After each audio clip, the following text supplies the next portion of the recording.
Esta es la segunda clase de una introducción que estamos teniendo este año. Este año hemos escogido empezar haciendo un estudio que pudiéramos llamar humanístico, lo pudiéramos llamar también filosófico, un estudio de lo que es el hombre. Y la cosa parece bastante sencilla, pero cuando nos empezamos a meter en ciertas profundidades, nos damos cuenta de que hay mucho que considerar para tener una buena idea del hombre.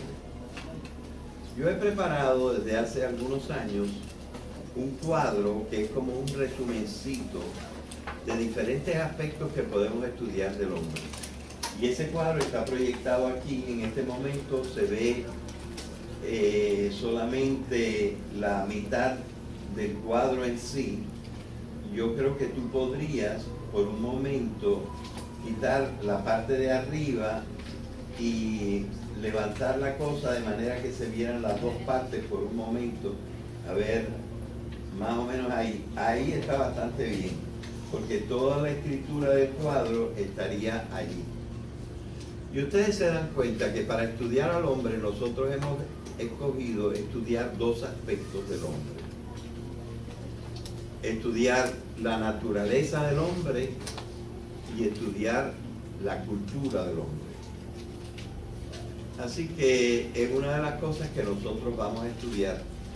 Y ya desde este momento podríamos decir unas palabritas generales que identifiquen qué aspecto es la naturaleza del hombre y qué aspecto es la cultura del hombre. Y no es difícil, por lo menos en una primera visión, hacer esta diferencia. Porque reconociendo que la palabra naturaleza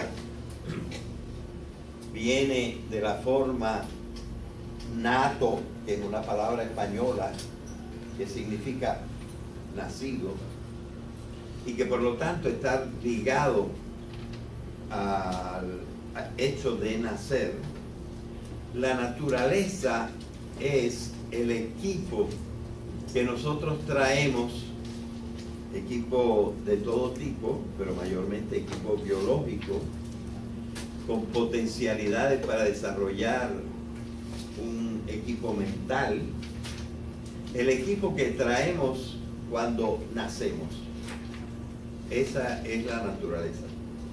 Claro que la naturaleza no está completamente desarrollada cuando nacemos. Nos pasamos 9 meses en el vientre de nuestra madre y después todavía tiene que desarrollarse el cuerpo. Nos toma hasta 24 años desarrollar el cuerpo. Más o menos se dice que ya todo el desarrollo está completo a los 24 años. Y entonces pues tenemos ya todo nuestro equipo, pero al mismo tiempo ya hemos empezado a entrar en la otra dimensión del hombre, en la otra forma, el otro aspecto del hombre, que es la cultura. Ya a los 24 años, por ejemplo, podemos ser perfectamente puertorriqueños, o podemos ser budistas, es decir, haber desarrollado unos aspectos culturales bastante importantes. En este sentido, aunque existen otros sentidos de la palabra cultura quiere decir, en la forma que la estamos usando ahora, lo que nosotros hacemos con el equipo con que nacemos. O sea, la naturaleza es lo que Dios nos dio. Y la cultura es lo que nosotros hacemos con lo que Dios nos dio. Y aunque en este cuadro la naturaleza está arriba y la cultura está abajo, En cierta manera, la cultura se tiene que apoyar en la naturaleza. De manera que el cuadro podría ser puesto al revés y poner arriba la cultura, porque el fundamento para la cultura es el equipo que nosotros tenemos para poder desarrollarla. Y ese equipo es la naturaleza. Ahora, la naturaleza es un concepto que tiene muchas facetas, porque nosotros no somos los únicos que traemos un equipo. Los animales traen su equipo particular. Las plantas traen otro equipo diferente. Poco a poco hemos descubierto que no existimos solamente las plantas y los animales, sino que hay otras formas de seres vivos. Por mucho tiempo, por ejemplo, cuando yo aprendí a estudiar, empecé a estudiar, había 5 reinos de la vida. Los 2 superiores siempre los conocemos y los identificamos, y los otros siempre los estamos cambiando. Hoy en día los científicos, muchos de ellos quisieran pasar de 5 reinos como a 6 o 7, porque encuentran diferencias entre la forma de vida de unos y de otros. Y por ejemplo, los que nosotros llamamos protistos, o mejor yo creo protistas, son un tipo de vida que yo no soy muy buen biólogo, pero me parece que los protistos, la estructura de sus células todavía no es tan completa como la estructura de las células de otros organismos. En especial, yo creo que hay una de las membranas, no sé si es la membrana del núcleo o la membrana exterior, que falta en los protistos. O sea, que los protistos serían procariotes. No sé si ustedes ya se han tropezado con esas palabras. Así que tenemos diversas gradaciones. O sea que todos los seres existentes tienen su naturaleza, no solamente los hombres. Los hombres tienen naturaleza humana, pero los animales tienen naturaleza animal, y las plantas tienen naturaleza botánica o fitológica, o no sé cómo llamarla. Y los reinos inferiores de la vida tienen por lo menos naturaleza biológica. Pero existen también otros seres que no tienen vida. Pero mirándolo bien, todo es una palabra que asusta, hablar de todo. Y aquí se va a volver un poquito problemático. Todo lo que existe tiene una o dos cosas. Todo lo que existe está hecho de átomos en la actualidad. Ustedes seguramente han oído hablar del Big Bang. Levanten la mano los que han oído hablar del Big Bang. ¿Y quién no ha oído hablar del Big Bang?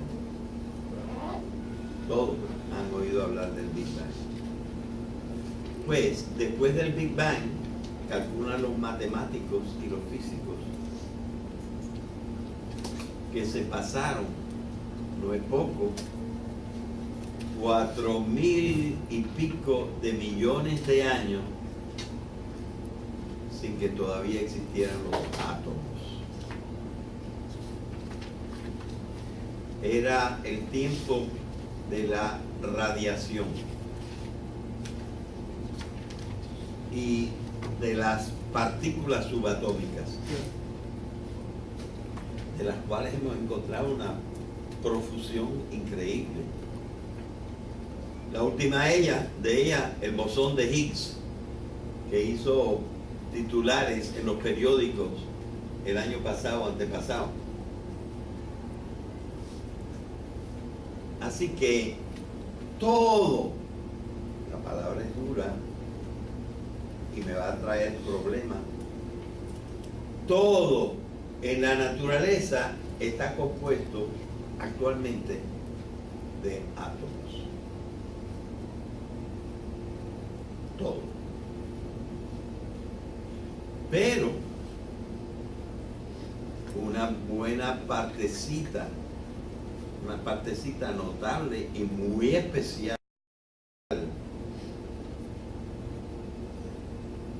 de la naturaleza, además de átomos, tiene los átomos reunidos en células. Todo lo vivo está hecho de células. Y todo lo no vivo está hecho por lo menos de átomos. Y esta es la naturaleza. Pero algunos se preguntarán,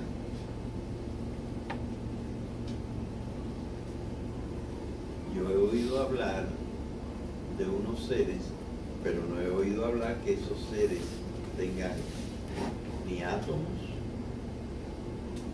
ni células. Por ejemplo, todos ustedes han oído hablar de los ángeles.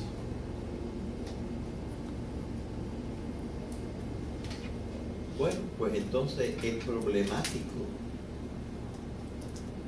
y habría que explicarlo. Si los ángeles pertenecen a la naturaleza o simplemente, si siendo la naturaleza todo lo que nosotros podemos detectar e identificar, más bien parece que los ángeles no existen.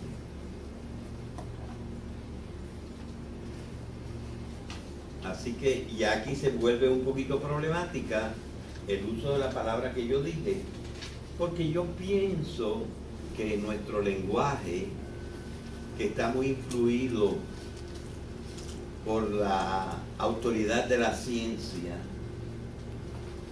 nosotros tendemos a pensar que toda la naturaleza tiene átomos y células y que no hay evidencia de que exista nada más. Claro, esto empieza a crear unas dificultades para entendernos.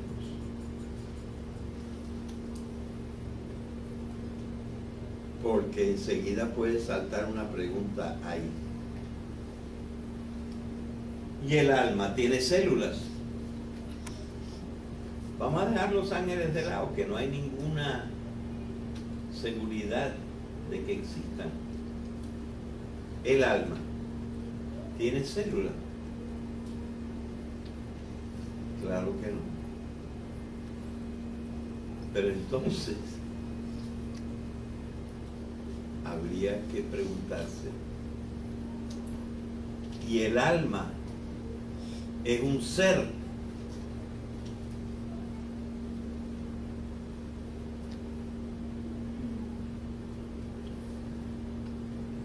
Y la respuesta es la respuesta que yo creo que es la correcta. La respuesta es no. El alma es un componente de un ser, pero no es un ser. Esto habría que asimilarlo, ¿verdad? Porque la gente... Y esto ha cambiado en el vocabulario desde todos los años que nosotros tenemos. Y no hace falta ser un descreído o un ateo para decir que el alma no es un ser. El alma es un componente de un ser. Porque a pesar de algunas maneras de pensar de la gente humana,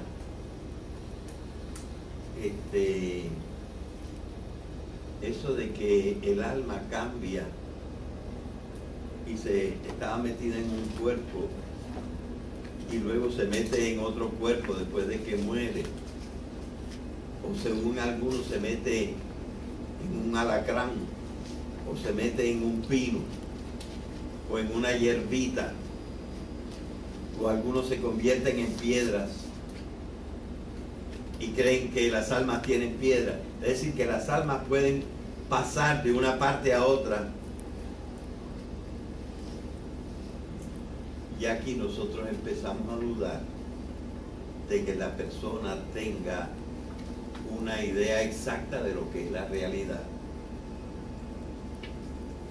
Y yo creo que es bastante seguro decir que sobre todo aquello que nosotros llamamos la naturaleza es lo que está compuesto de átomos y de células. Porque miren, cualquiera dice que yo tengo alma, pero si no tuviera células, no tendría alma. O sea que el alma es como un desarrollo de mi corporalidad.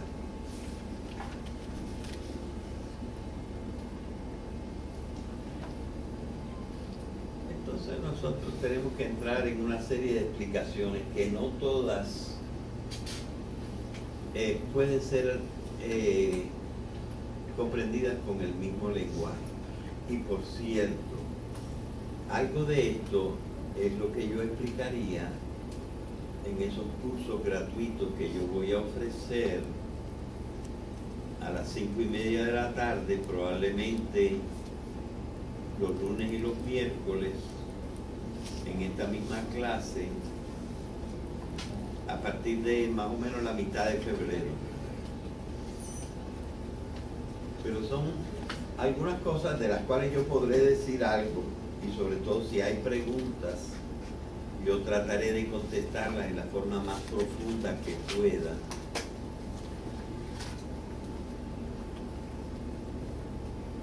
Y claro, todas estas cosas tienen su peligro.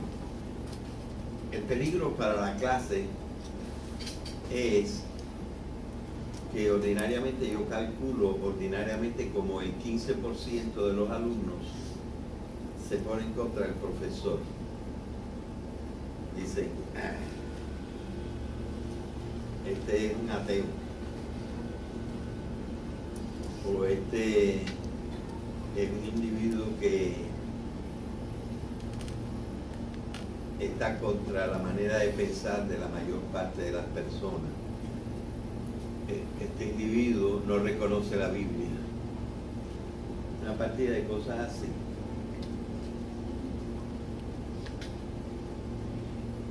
Y por ejemplo, me lo dicen también a mí. Yo hice estudios especiales de la Biblia como por 18 años. Y tengo un doctorado en teología. Y asistí al Instituto Bíblico, esto como oyente, pero asistí por 2 años al Instituto Bíblico. Trabajé en la biblioteca del Instituto Bíblico como por 3 años para hacer mi tesis. Yo no soy un descreído. Yo no sé cuántos de ustedes irán al servicio religioso los domingos, pero yo todas las semanas voy. O sea, yo no soy un descreído ni un enemigo de la religión.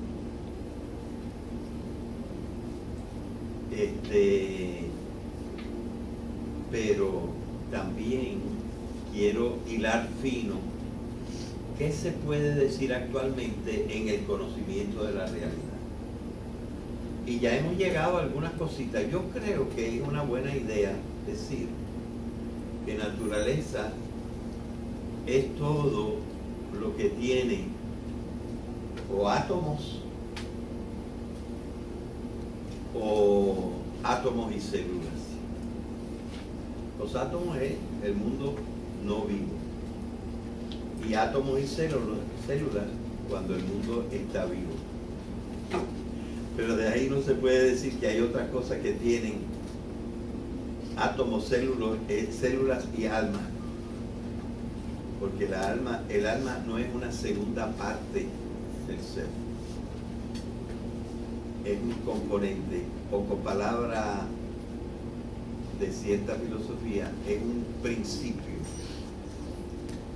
pero el principio no está todo completo.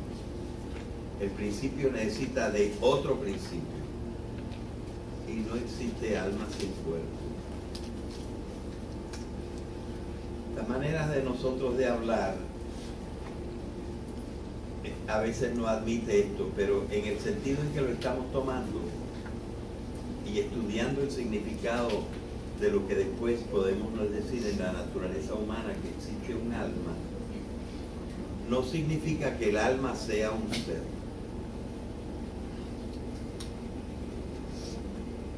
Y la realidad está hecha de los seres. El alma es una característica de unos seres superiores, pero necesita del cuerpo para funcionar y para estar organizada. Lo que pase después de la muerte no sabemos. Y mucho de la ciencia y mucha de la filosofía no se puede meter con eso porque no tenemos forma. Solo con la especulación podemos entrar en ese tipo de cosas. Pero hay incluso ahora otro factor que por mucho tiempo no se comprendió. Los seres humanos por mucho tiempo pensaron que existía la naturaleza y que la naturaleza era nuestra casa. Pero nosotros no éramos la naturaleza. Nosotros éramos los habitantes de la naturaleza. Y todavía cuando nosotros pensamos, o como niños, estamos nosotros pensando que el mundo es nuestra casa, especialmente este planeta, pero también todo el universo, pero que nosotros no somos el universo. También yo creo que este pensamiento hay que descartarlo, porque después de todo, también nosotros estamos hechos de lo que está hecho el resto de la naturaleza, de átomos o de átomos y células. Bien. Pero ahora nosotros tenemos que entrar un poquito más en detalle.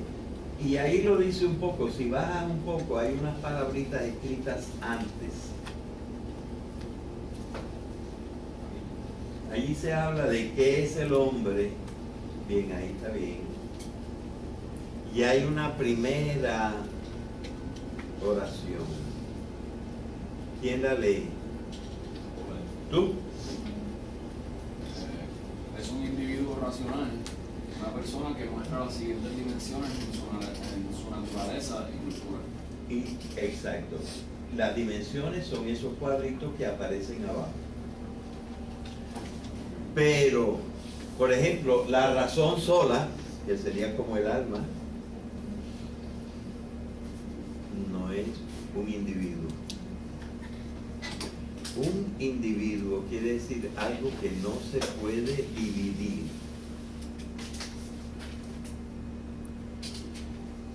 Lo que nosotros ordinariamente llamamos seres son los individuos. Ahora, no todos los seres tienen la misma calidad de su individualidad. Si yo cojo un ser humano y lo serrucho por la mitad, no tengo dos seres humanos, tengo 0 seres humanos. El hombre, el ser humano, no se puede dividir. Mientras que una piedra, le doy un martillazo y puedo tener 2 piedras. Y cada uno sigue siendo un individuo.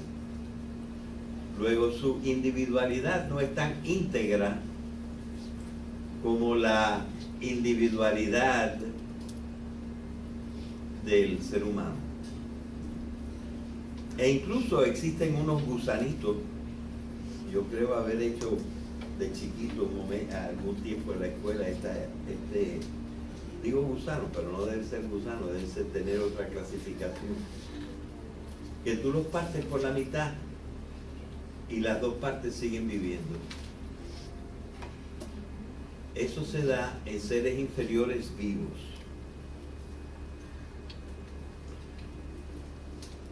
Y también se da otro tipo de individualidad menos perfecta que la del hombre. Por ejemplo, la del buey. Porque a un buey tú puedes quitarle una de las tenazas, hervirla y comértela, y a ese buey le vuelve a salir otra tenaza. Así que no es tan individual, porque algunas de sus partes se pueden reproducir otra vez.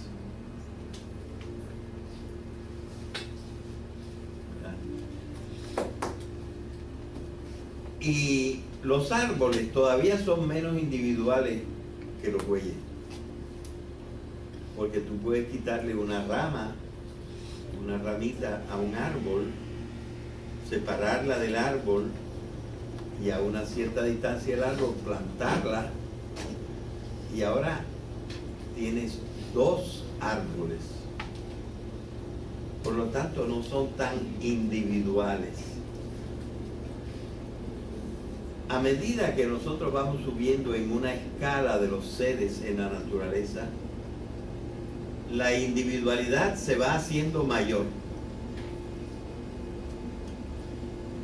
Y nosotros, aunque ahora hemos aprendido a cambiar corazones, cambiar hígados, cambiar riñones, ¿saben lo que no hemos cambiado todavía? Cerebros. Pero algunos de los otros miembros y también los hemos empatado de nuevo. Por ejemplo, hay gente que le han empatado un dedo que se le rompió, que se le separó del cuerpo. Pero tiene que ser su mismo dedo, y tienes que empatarlo todo, empatando las venitas, las arterias, y tienes que ponerlo en una forma que se le reproduzca por dentro de la vaina del nervio, la parte, esa parte que hace sensible al nervio, de manera que la individualidad de los seres humanos es ya la más alta de las individualidades. Y en el individuo está comprendida lo que ordinariamente nosotros a veces llamamos el alma.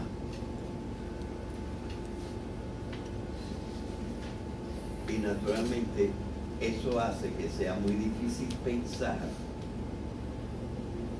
Las almas pueden saltar de un cuerpo que se muere a otro cuerpo.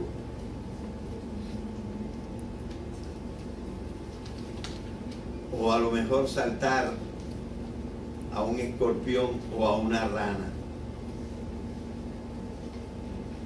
O a lo mejor saltar a una piedra, como ciertos pueblos piensan. eso ya se convierte en una fantasía que no cabe en nuestra manera de concebir la naturaleza. Es verdad que tenemos que nosotros ser cuidadosos de no descartar demasiado fácilmente cosas que luego resultan posibles. Pero la tendencia es la contraria.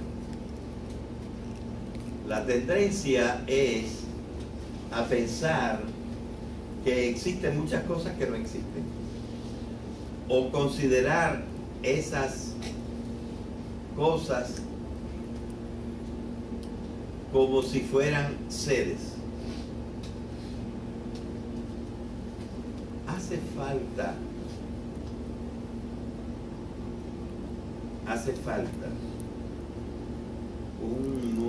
una nueva palabra, yo diría, en filosofía. La realidad forma un todo, porque por ejemplo nosotros no podemos vivir sin medio ambiente,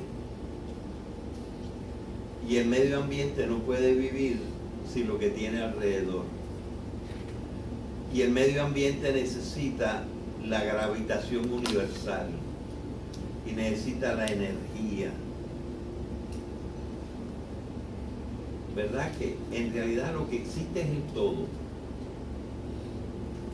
Y hay una palabrita que puede reemplazar una palabra que ahora quiere decir otra cosa. Yo creo que nos deberíamos acostumbrar a decir que la unidad, la realidad está hecha de constituyentes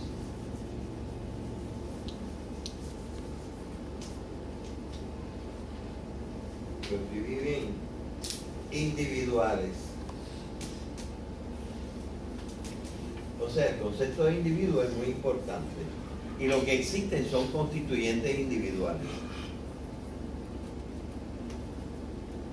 Por ejemplo, yo diría una mano no es propiamente un constituyente individual, porque no hay ninguna mano que exista fuera de un brazo, ni brazo que exista fuera de un organismo.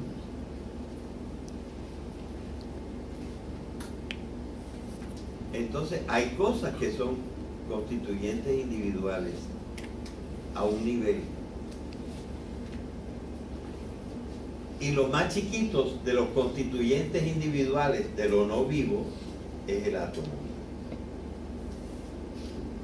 y lo más chiquito de los constituyentes individuales de lo vivo es la célula.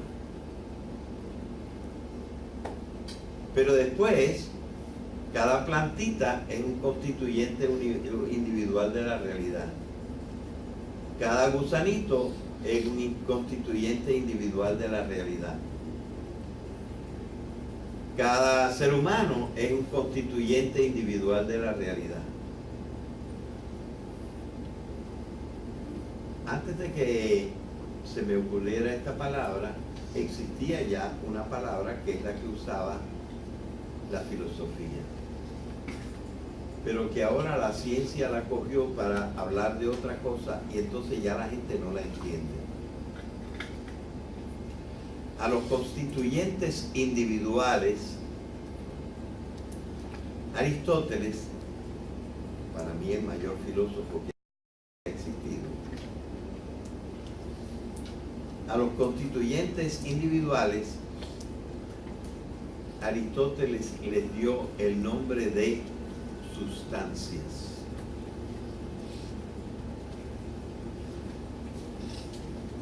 Así que la naturaleza está hecha de sustancias, y cada individuo es una sustancia, aunque muchos podemos tener las mismas características. Por ejemplo, todos los que estamos aquí sentados somos hombres, somos seres humanos, Pero cada uno de nosotros no es el anterior, ni el que le sigue, es él. Y por eso es que a mí me ha parecido importante decir, ¿verdad? ¿Qué dice ahí? ¿Cómo dice? El individuo es un individuo racional. El hombre es un individuo y no tiene dos partes. Tiene, en todo caso, lo podemos decir, como decía Aristóteles, dos principios, pero no dos partes. Tendríamos que ser más precisos. Bien.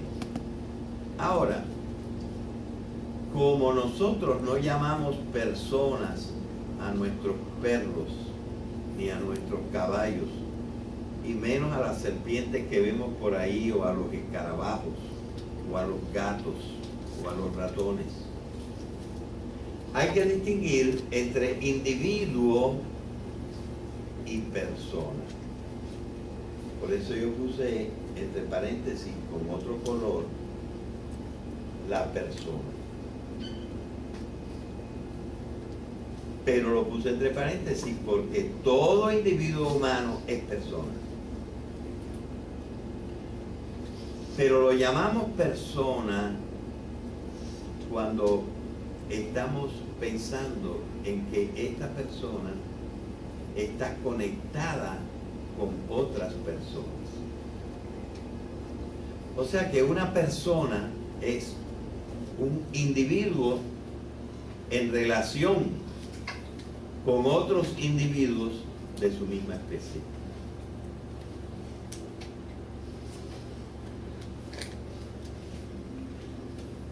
Y quiero decirles una cosa. Ordinariamente son las mamás las que nos hacen a nosotros personas. Cuando ya el niñito o la niñita tienen unos días o unos meses y se miran a los ojos y el niñito o la niñita reconoce a la mamá y la mamá le dice el nombre y poco a poco ella entiende que ese nombre que le están diciendo es ella. La mamá le ha sacado la persona al nene. Es la mamá, es decir, el individuo humano se convierte en persona cuando entra en relación con otra persona. Y entonces resulta una cosa curiosa, que es como más importante el otro que yo. Porque sin el otro, yo no sería yo.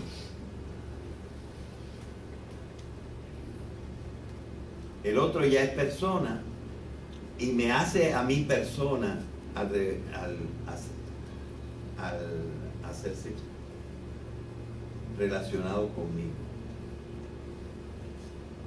O sea que la persona es el individuo humano cuando está considerado en relación con los demás individuos humanos. Entonces, resulta que el hombre no es solamente un ser individual, sino que para ser hombre con todas sus posibilidades y tener personalidad, es necesario que viva en relación. Y esa relación se llama sociedad. El elemento más pequeño de la sociedad ordinariamente es la familia, ¿verdad? Pero nosotros vemos que la relación es fundamental. Y esto en la práctica se olvida para muchas cosas. Por lo cual, desde hace 30 años, en esta clase que yo doy desde hace 30 años, siempre escribo en la pizarra esta frase que voy a escribir ahora.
Más o menos.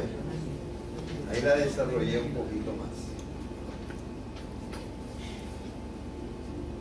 Si tú piensas en un individuo, si tú conoces a un individuo humano, por más que lo conozcas íntimamente, que hayas revisado todo su cuerpo, que hayas visto cómo reacciona, todavía no conoces al hombre.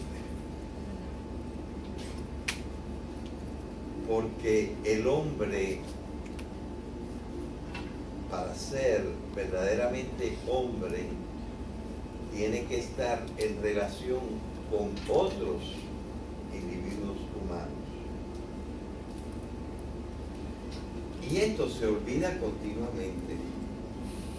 Y es lo que crea, por ejemplo, las sociedades o los grupos individualistas que no consideran las necesidades de los demás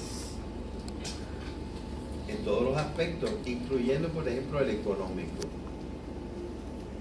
Y una característica que ha llegado a un estado de exacerbación increíble en este momento es que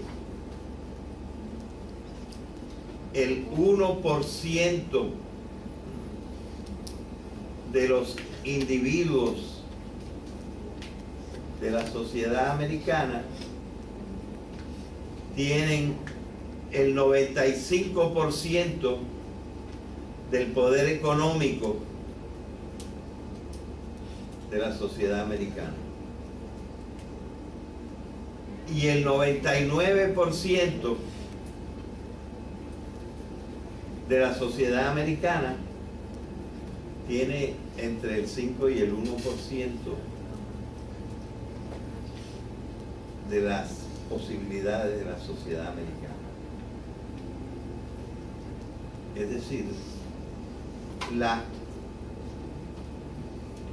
el individualismo ha llegado a un estado en que el hombre no se puede desarrollar o no se puede desarrollar en su totalidad.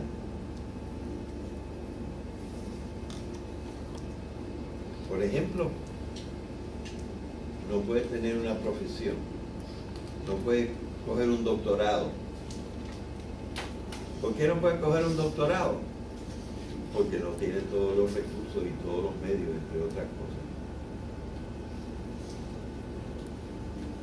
O porque le han machacado tanto el espíritu que no logra componerse para hacerlo. Entonces nosotros lo que estamos viendo también es una idea desfigurada en parte de la naturaleza humana, porque no estamos viendo sociedades suficientemente bien constituidas. O sea, no podemos nada más mirar y examinar a los individuos para saber lo que es el hombre. Tenemos que hablar de la generalidad de todos los seres humanos, ¿verdad? Entonces ya yo les dije lo que es una persona. Una persona es un individuo en relación con otras personas. Y no se puede llegar a ser personas sin estar relacionados con otras personas. De manera que esto es lo que nosotros vamos a estudiar, pero lo vamos a estudiar como en dos pasos. El equipo que trajo al nacer o cerca de su nacimiento y qué cosa ha hecho en los diferentes grupos sociales, qué cosa ha hecho trabajando con este equipo. Y así, por ejemplo, nosotros hemos desarrollado el bolero, la salsa. Los españoles han desarrollado la zarzuela y la paella, y cada uno ha desarrollado hasta un estilo de pintura en los diferentes tiempos, etc. y hemos formado la cultura. Y unos hablan en español, y otros hablan en inglés, y otros hablan en ruso, y otros en chino. ¿Verdad? De manera que nosotros hacemos cosas diferentes por grupos, hacemos cosas diferentes con el equipo que nosotros tenemos. Bueno, hasta ahí hemos podido llegar en el día de hoy. Quitar la parte de arriba y levantar la cosa de manera que se vieran las dos partes por un momento. A ver, más o menos ahí está bastante bien, porque toda la escritura del cuadro estaría allí. Y ustedes se dan cuenta que para estudiar al hombre nosotros hemos escogido estudiar dos aspectos del hombre. Estudiar la naturaleza del hombre y estudiar la cultura del hombre. Así que es una de las cosas que nosotros vamos a estudiar. Y ya desde este momento podríamos decir unas palabritas generales que identifiquen qué aspecto es la naturaleza del hombre y qué aspecto es la cultura del hombre. Y no es difícil, por lo menos en una primera visión, hacer esta diferencia. Porque reconociendo que la palabra naturaleza viene de la forma nato, que es una palabra española que significa nacido, y que por lo tanto el otro aspecto del hombre, que es la cultura. Ya a los 24 años, por ejemplo, podemos ser perfectamente puertorriqueños, o podemos ser budistas, es decir, haber desarrollado unos aspectos culturales bastante importantes. En este sentido, aunque existen otros sentidos de la palabra cultura quiere decir, en la forma que la estamos usando ahora, lo que nosotros hacemos con el equipo con que nacemos. O sea, la naturaleza es lo que Dios nos dio.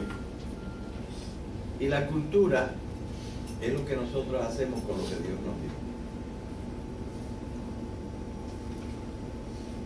Y aunque en este cuadro la naturaleza está arriba y la cultura está abajo,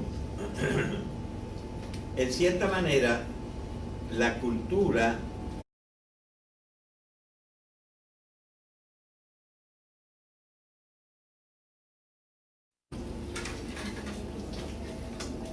esta es la segunda clase de una introducción que estamos teniendo este año. Este año hemos escogido empezar haciendo un estudio que pudiéramos llamar humanístico, lo pudiéramos llamar también filosófico, un estudio de lo que es el hombre. Y la cosa parece bastante sencilla, pero cuando nos empezamos a meter en ciertas profundidades, nos damos cuenta de que hay mucho que considerar para tener una buena idea del hombre. Yo he preparado desde hace algunos años un cuadro que es como un resumencito de diferentes aspectos que podemos estudiar del hombre. Y ese cuadro está proyectado aquí. En este momento se ve solamente la mitad del cuadro en sí. Yo creo que tú podrías, por un momento, se tiene que apoyar en la naturaleza. De manera que el cuadro podría ser puesto al revés y poner arriba la cultura, porque el fundamento para la cultura es el equipo que nosotros tenemos para poder desarrollarla. Y ese equipo es la naturaleza. Ahora, La naturaleza es un concepto que tiene muchas facetas, porque nosotros no somos los únicos que traemos un equipo. Los animales traen su equipo particular. Las plantas traen otro equipo diferente. Poco a poco hemos descubierto que no existimos solamente las plantas y los animales, sino que hay otras formas de seres vivos. Por mucho tiempo, por ejemplo, cuando yo aprendí a estudiar, empecé a estudiar, había 5 reinos de la vida. Estar ligado al hecho de nacer, la naturaleza es el equipo que nosotros traemos, equipo de todo tipo, pero mayormente equipo biológico, con potencialidades para desarrollar un equipo mental, el equipo que traemos cuando nacemos. Esa es la naturaleza. Claro que la naturaleza no está completamente desarrollada cuando nacemos. Nos pasamos 9 meses en el vientre de nuestra madre y después todavía tiene que desarrollarse el cuerpo. Nos toma hasta 24 años desarrollar el cuerpo. Más o menos se dice que ya todo el desarrollo está completo a los 24 años.